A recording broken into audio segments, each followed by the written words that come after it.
Welcome to Living the Smarter Science of Slim, where we provide a scientifically proven lifestyle for long-term health and fat loss by eating more and exercising less, but smarter.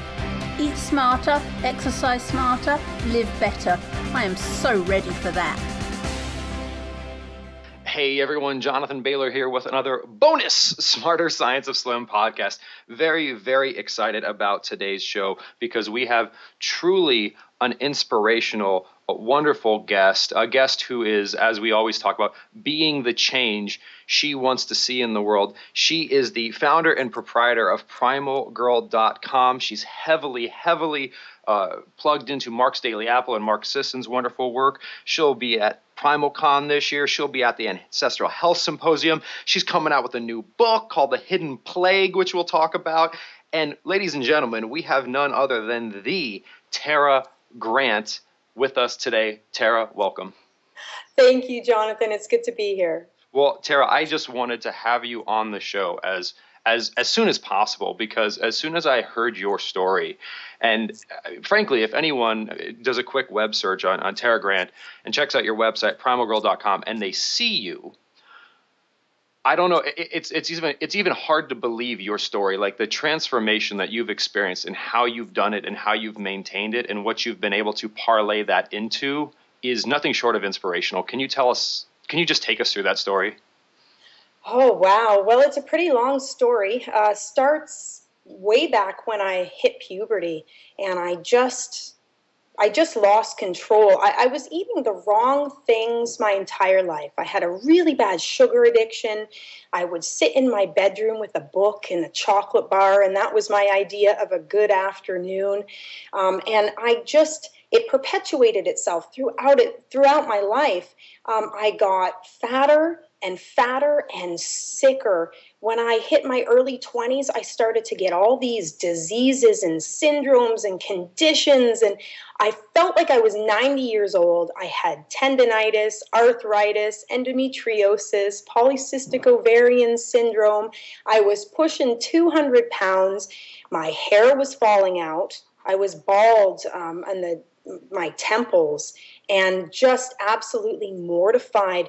And I didn't want to live anymore. I hated my life. I hated myself. And I knew that there was something wrong with me, but I didn't know what. So I started going to doctors, and I saw over 40 doctors from 4 different countries, and none of them could help me. They called me a hypochondriac. They said that I was making this stuff up. Go hit a treadmill, fatty. It was really, really bad. And I still had it in my mind that the doctors could fix me, that medicine could fix me. I begged the doctors for every medication that I could possibly find. I would do research. Metformin is supposed to work for polycystic ovarian syndrome. Let me go on it.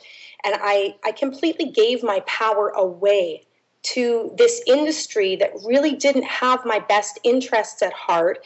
And I assumed that, when I left the doctor's office, that they opened up their books and they were reading through my files and they were delving in like an investigator trying to figure out what's wrong with this patient.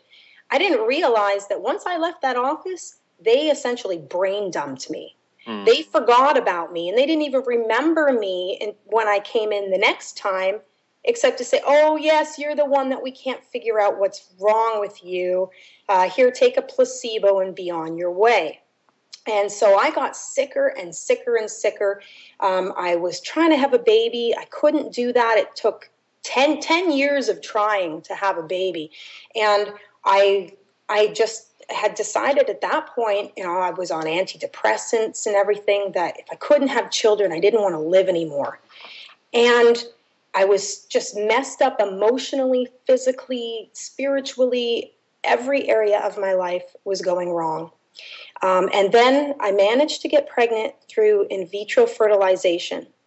And I'll tell you, Jonathan, I had the most miserable pregnancy I think that anyone's ever had. Anything that could go wrong went wrong with me. And I gained close to 100 pounds in 6 months. Jeez. I was on bed rest the entire time. I was hemorrhaging.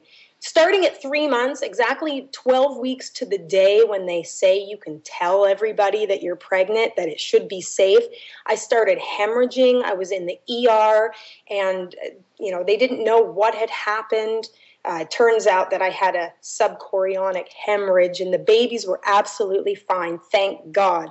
I was carrying twins. Oh, wow. Yeah. So went about the pregnancy, over 300 pounds, easy. I mean, I couldn't even weigh myself anymore because I couldn't see the scale. And then 2 months early, I went into labor and started. The babies were born. They were in the NICU for 4 weeks, 3 and 4 pounds. And then they were having problems going to the bathroom. They weren't having bowel movements. And the doctors told me, oh, that's normal. Oh, no, pooping once a week and screaming in pain and having, bleeding from the tearing. Oh, that's normal in a newborn baby. And it was at that point that I thought to myself, this isn't about me anymore. Mm-hmm. This is about my children, whom I love more than life itself, who I tried to have for over 10 years. Mm-hmm. I'm not going to listen to this crap anymore. I need to do what's best for them. I need to find a solution to all of their problems, and I don't believe that solution is medication anymore. Mm-hmm. It was like a light bulb just went off. A switch was flipped in my head. And at that point, I still didn't know what to do. I had no idea. I just knew that what I was doing wasn't working. And my brother, bless his heart, sent me a copy of the Primal Blueprint. This was back in 2009. On Mother's Day, I received it, actually. And I started reading it, and everything in that book made so much sense to me. I knew that within those pages was the solution to every single problem that I had been facing since I was 13 years old. And I went primal before I even finished the book, and I haven't looked back. I've lost over 100 pounds. I've gotten rid of every single medical problem that I had is gone. Every single one. And I've been continuing to tweak my diet and biohack myself. That's what, do little experiments on myself to see how I react. My children are primal. My husband is primal. My parents are primal. It's absolutely changed our lives. And Tara, just to make sure folks understand, when you say you're primal, can you give us an idea of what you focus on eating so much of that you don't have room for other things? Sure. Well, for those of you that haven't heard about the primal diet, it's very similar to a paleo diet or an ancestral diet. And we try to eat as closely as possible to the way that our ancestors ate. Whether that's your grandmother or cavemen 20,000 years ago is completely up to you. But we eat a lot of fat, a lot of saturated fat, believe it or not. And that fills me up, absolutely. We cut out grains, so things like wheat and corn are off the list. And I found out that I have, a gluten intolerance and that I'm also intolerant to corn and everything along the way. So that's easy to avoid. We also avoid things like legumes, lentils, beans, peas. They're very high glycemic. And they really mess up my blood sugar quite a lot. So that was also easy to avoid. And we eat a lot of meat, a lot of fat, and a lot of fruits and vegetables. Mm-hmm. And I'm satisfied. I'm full all the time. My hunger has changed. I used to have hypoglycemia, and I had to eat every hour, or I'd just be this raging maniac. But now I can go hours and hours without eating. I'm not hungry. My blood sugar doesn't crash. Everything feels normal and good. And Tara, I would imagine also in that list, it sounds like you're too full for a bunch of processed sugars and a lot of these modern oils that I don't even know how you get oil from corn, but yes, you can. Yeah, they get oil from corn, sugar from corn.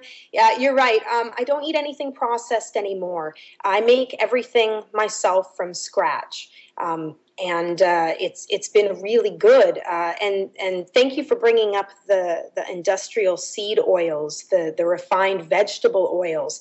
You can't really get oil from corn in nature in big amounts. You just can't.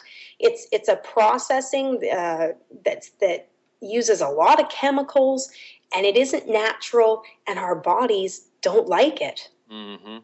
Mm-hmm. And Tara, what is I think so fascinating is so much of the typical Western diet nowadays. I mean, you really there is of course the legumes and I know dairy is an interesting topic for some, but really the key perpetrators of what it sounds like were a lot of the amazing challenges that you and your family overcame were the processed starches, the sweets, and the processed oils, which so often are together. Like that, if you eat one of them, that opens the door for the other two to come along with it because they're all the key components to these processed and packaged food / edible products. Correct?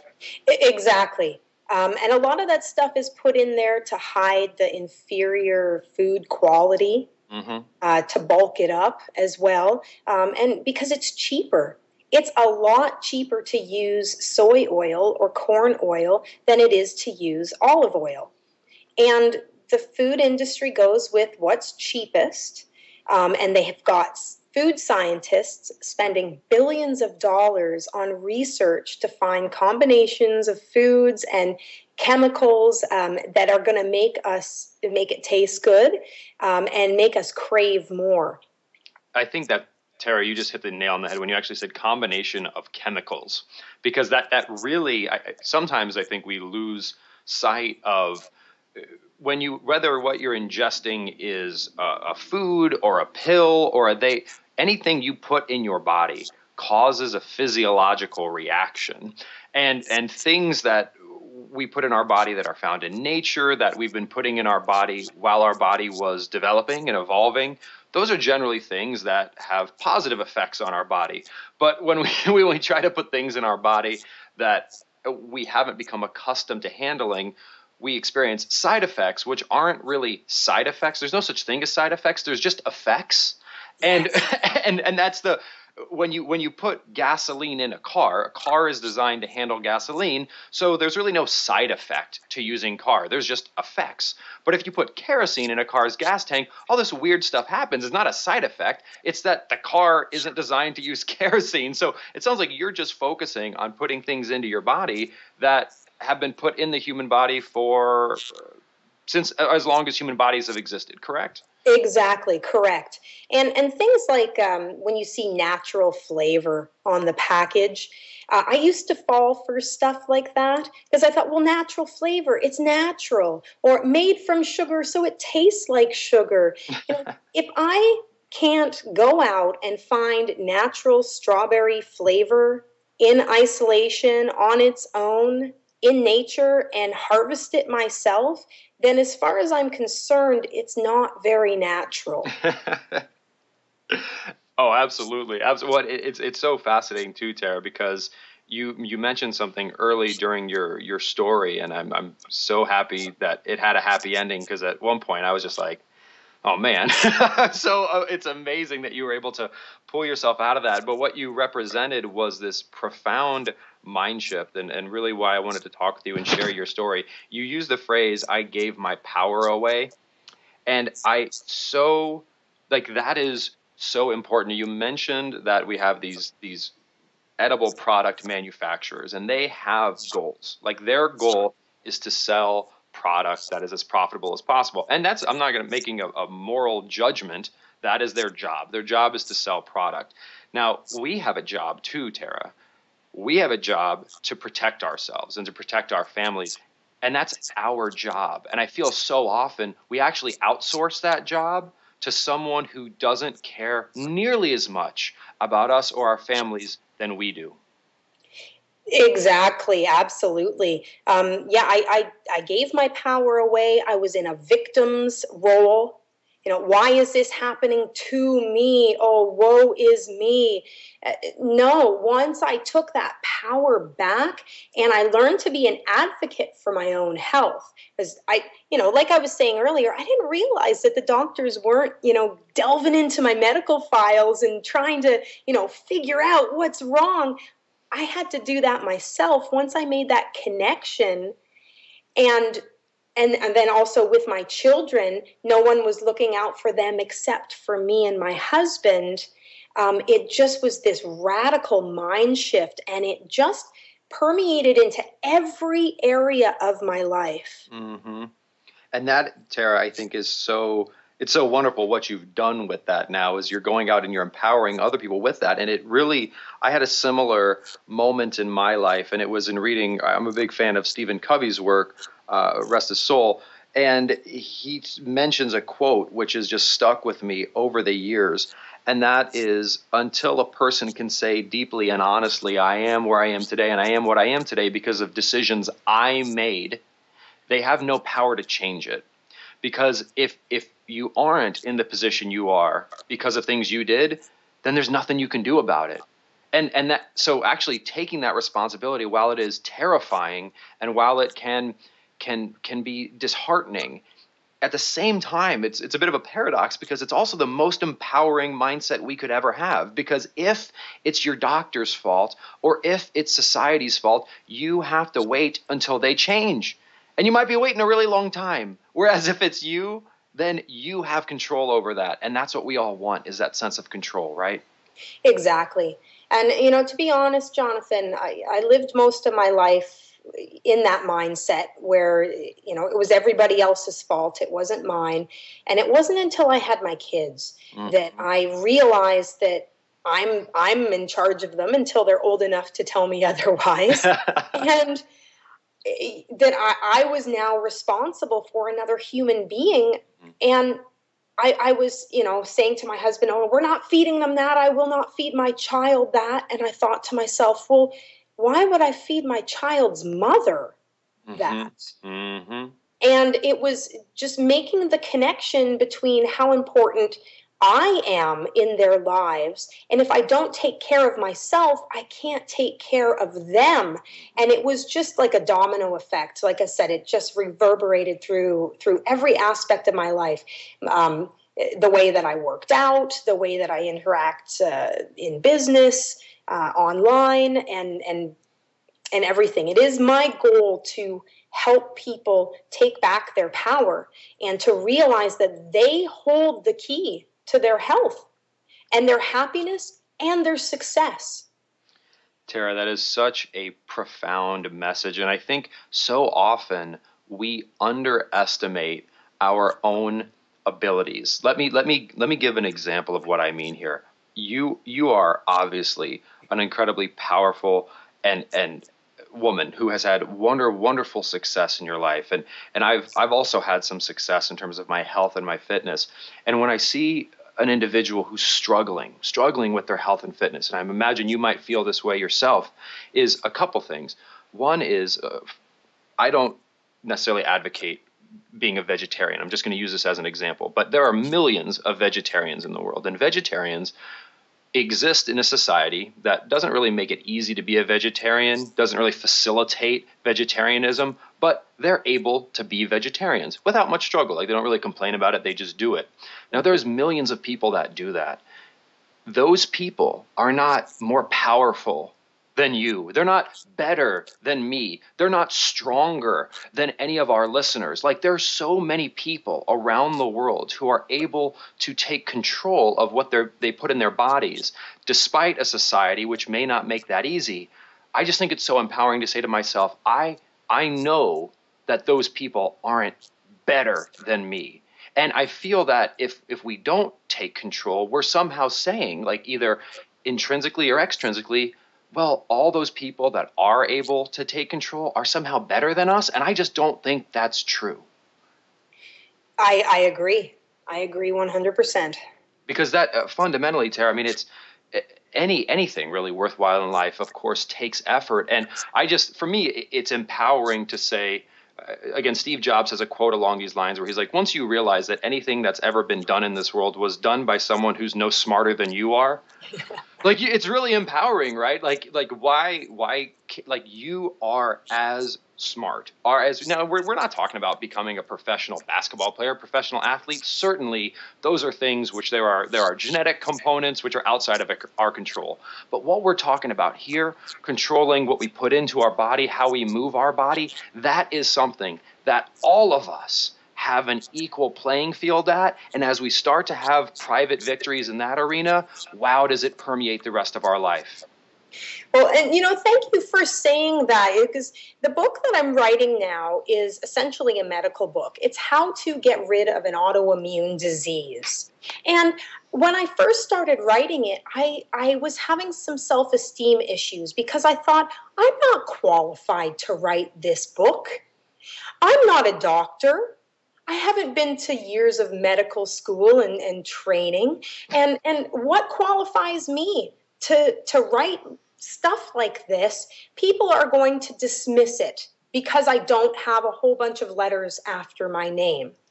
And as I started writing and I realized that I've cured myself of this autoimmune condition, I know exactly what causes it. There are doctors all over the world that have no idea. They've never even heard of it. And people are writing me letters saying, you've offered me the first hope that I've ever received in this. I was going to kill myself, and now I'm not going to, because you've told me that there is hope and that there is a chance that I can go into remission. And so once I realized that those doctors, first of all, haven't written a book on this condition. I'm the first one that's writing something like this, and they're no more qualified to write a book on it than I am, because I actually lived it. I lived it and I beat it. And my goal is to help other people do the same thing. And it all comes down to taking responsibility and taking your power back and knowing that you can heal yourself.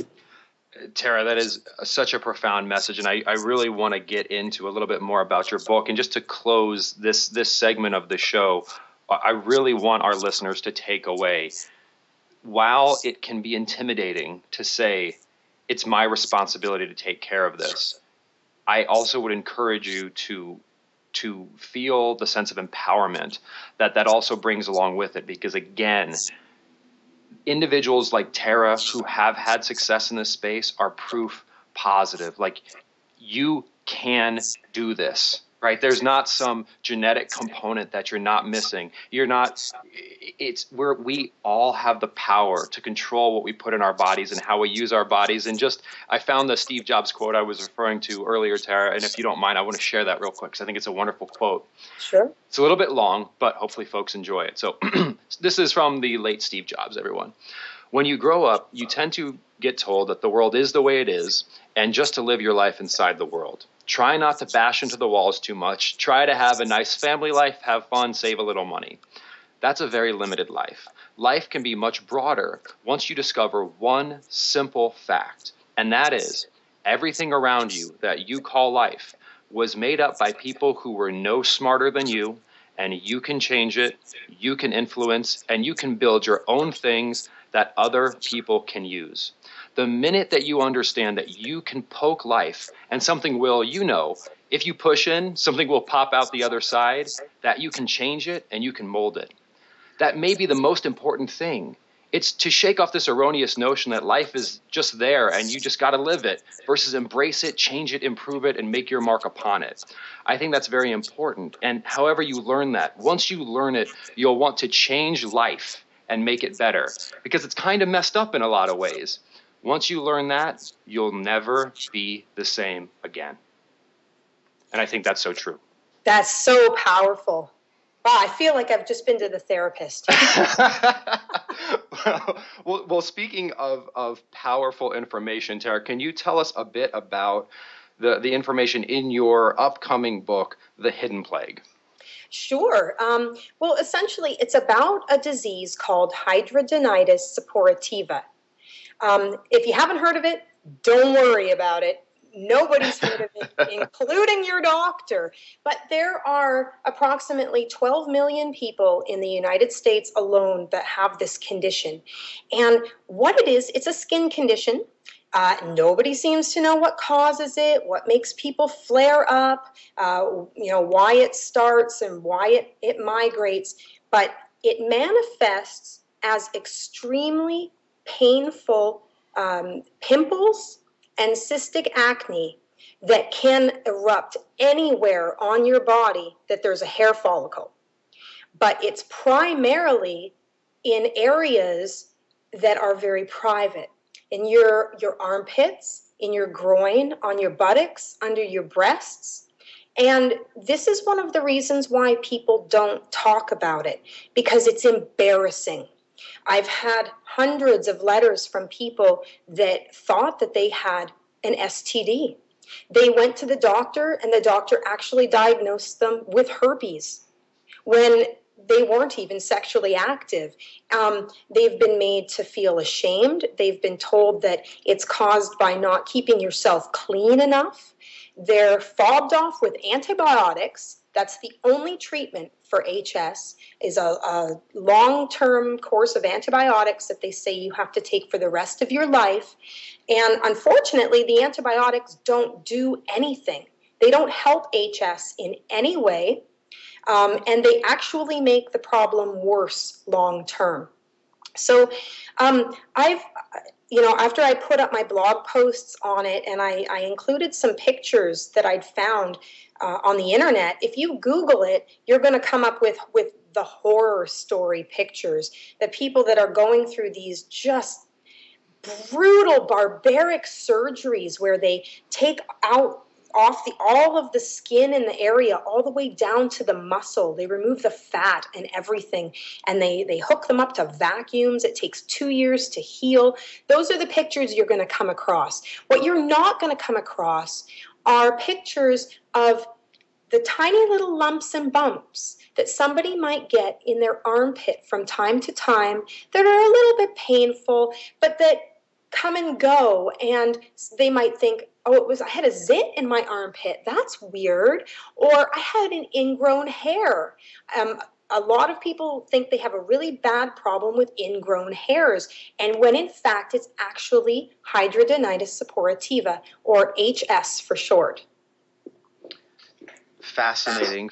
And you've been basically on a quest to provide the only comprehensive resource on how individuals, I'm assuming through primarily lifestyle intervention rather than pharmaceutical intervention, can cure rather than treat the symptoms of this condition, or let's say correct the underlying biological malfunction which causes these, rather than just treating the symptoms. Well, exactly. As it turns out, HS is actually an autoimmune disease. And if you Google autoimmune, or you go to your doctor and say, I have an autoimmune condition, they're going to say, oh, I'm sorry, that's too bad for you, because we don't have a cure for that. But what I found is when I changed my diet, I went into remission. And then I would flare up from time to time for no apparent reason. And I wanted to figure out why that was. So I started looking, I talked to Loren Cordain, the doctor that wrote the Paleo Diet, and he told me that he had actually done some research on HS and that he was positive that it was an autoimmune condition. And from there, I looked into the autoimmune paleo diet, and I cut out nightshades from my diet, and I healed my gut, and I essentially went into remission. And so I've been looking at the complicated interaction between hormones and autoimmune conditions and leaky gut, and trying to help people. I've had so many emails and letters from people already that have just taken a few basic instructions from me, and they're already in remission. And so I'm so thrilled. It was like I was saying earlier, I have at least 5 emails a week from people saying, I want to kill myself. because it's so embarrassing. They're afraid to be touched. They're afraid to go out in public. They're afraid for anybody to see them naked. And if you can imagine a young girl or boy, 13 years old, just going through puberty with all the mess that entails on its own, and then having this skin condition, being in the locker room and needing to get changed and just mortified that somebody would find out. I had a letter from a 12-year-old girl that said that she opened up to one of her friends and told her about this and showed her the scars. And her friend went and told everybody in the school that she had STDs. And this girl wanted to kill herself. And it's just so heartbreaking for me. And what's even more heartbreaking is that the medical community doesn't seem to have any drive to figure out what causes this. All of the studies, the medical and scientific studies on this is how HS reacts to different drugs. That's all they're trying to do, is just medicate it. Let's treat the symptoms. Nobody is looking at the root cause. And I believe that that's what I've been able to do, is to find the root cause of it. Well, I think, Tara, this just gets back to the overarching message that I think you represent, and that hopefully we've been able to share with our listeners in this podcast. And that's that we are each highly qualified artists that have the most compelling palette of paints available to us. And that is the foods or things that look like foods that aren't actually foods that we choose to put in our bodies. And that we as individuals are the most qualified to make the ultimate determinant of whether or not something is quote unquote right or wrong or good or bad. And that is how it works with regards to our body individually. And it doesn't matter what expert says about this is right or this is wrong. And it doesn't matter if a blogger agrees or disagrees with you, or even if your favorite author agrees or disagrees with you. If what you're doing is helping you to live better and to feel better and to achieve your goals, then you're on the right track. And when we understand that we have access to the most powerful tool set in the world, which is what we put into our body every single day with every decision we make around eating, and that we can fix these underlying conditions which are fundamentally crippling both physically and emotionally, man, I think that gives us a reason to smile. Definitely. I absolutely agree. Well, Tara, thank you so much for all that you do to help individuals to smile, because I've certainly smiled a lot during this podcast, and every time I see your smiling face over at primalgirl.com. And listeners, I would very much encourage you to please, Tara has a wonderful narrative up on her site that tells her story, which truly is nothing short of outstanding. And if you want to meet her in person, so again, meet her digitally at primalgirl.com. You can also meet her in person at this year's PrimalCon conference, as well as the Ancestral Health Symposium. And be on the lookout for this summer, so the summer of 2013, her new book, The Hidden Plague, where she applies her uncanny ability to really generate meaningful results through lifestyle intervention in a way that I think will benefit, as Tara mentioned, millions and millions of Americans. So, Tara, thank you so much. Thank you so much for having me on today, Jonathan. I really enjoyed talking to you. Oh, well, thank you. And listeners, I really hope you enjoyed today's show. I really hope you feel empowered. And remember, today and every day afterwards, eat more and exercise less, but do that smarter. Talk with you soon. Wait, don't stop listening yet. If you like the podcast and if there's other ways we can help you, please join us in the Smarter Science of Slim support group, which is freely available at the Smarter Science of Slim website, smarterscienceofslim.com. There you'll find all kinds of free recipes and success stories and just all kinds of fun stuff, like how to help your kids go sane and just great community content. And just one last thing before you go, if you wouldn't mind heading over to iTunes and up onto Amazon.com and leaving us a review, and then going over to Facebook and liking us, we would hugely appreciate it.